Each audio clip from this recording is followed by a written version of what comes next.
அமிர்தம் பெற வேண்டி தேவர்கள் மற்றும் அசுரர்கள் பார்க்கடலை கடைக்கத் தொடங்கினர்.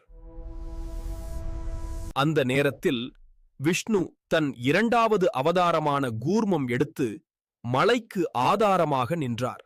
கூர்ம அவதாரம் எடுத்த மகாவிஷ்ணு மந்தர மலையை தாங்கி பிடித்தார். அசுரர்களும் தேவர்களும் வாசுபகி பாம்பை கயிறாகக் கொண்டு மலையைச் சுற்றி வளைத்தனர். ஆனால் முதலில் தோன்றியது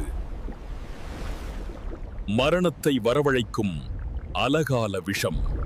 தேவர்கள் அசுரர்கள் அனைவரும் அஞ்சி நடுங்கினர்.